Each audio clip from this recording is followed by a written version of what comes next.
Բարև ձեզ սիրելիներս, այսօր որոշեցի պատրաստել ելակով մասկարպոնով տիրամիսու։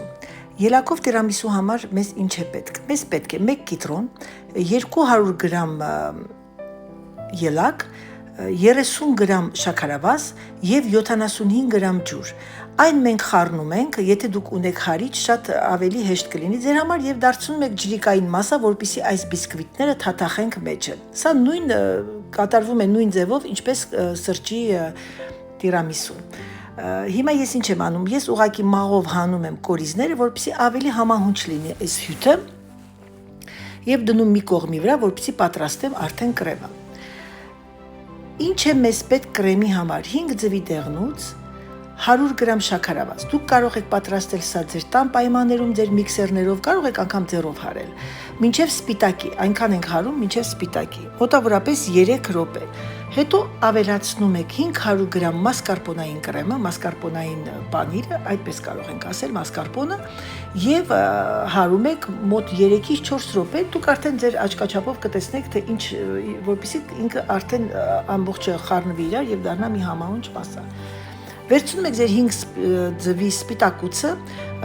հարում եք առանձին, դարձնում եք բեզեատիպ և արդեն սկսում ենք մենք հիմա պատրաստել շարել։ Ես ելակը, ասեմ ձեզ այս տիրամիսուի համար, ձեզ պետք է 750 գրամ 800 գրամ ելակ։ Հիմա ես ինչ եմ անում, ես խառնում եմ սպիտակուցը արդեն պատրաստված մասկարպոնի կրեմի հետ և ասեմ ձեզ չմոռանամ, որ միշտ նույն ուղղությամբ պետք է խառնել, չնայած գիտեմ, որ բոլորդ էլ գիտեք, և արդեն պատրաստում եմ հավաքել մեր տիրամիսուն։ Վերցնում եք այս փոքրիկ բիսկվիտները, թաթախում եք ձեր այդ պատրաստված հյութի մեջ ելակի և լիմոնի, լավ առատաձեռնորեն արեք, որովհետև ինչքան ջրիկ լինի, այնքան համեղ է, և սա ես եմ ուղղակի ավելացնում, մի քիչ ավելացնում եմ հյութը, որպեսզի ավելի փափկի այդ խմորը, այդ բիսկվիտները, և բաժանում ենք 2 մասի կրեմը ավելացնում ենք դրա վրա, ճիշտ ասեմ, բաղադրատոմսի մեջ չկա ելակը միջուկի մեջը, բայց ես ավելացրեցի, որովհետև մասկարպոնային այս կրեմը ինքը բավականին քաղցր է և բավականին յուղ, որպեսզի ավելի հաճելի լինի ուտելը, դուք կտրատում եք այս փոքրիկ ելակները, լցնում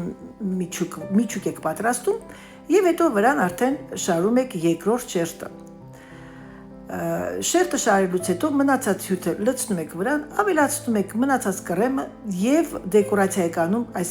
այսպիսի հրաշալի փոքր ելակներով։ Դե ինչ սիրելիներս, ձեզ բարի ախորժակ և բարի դիտում։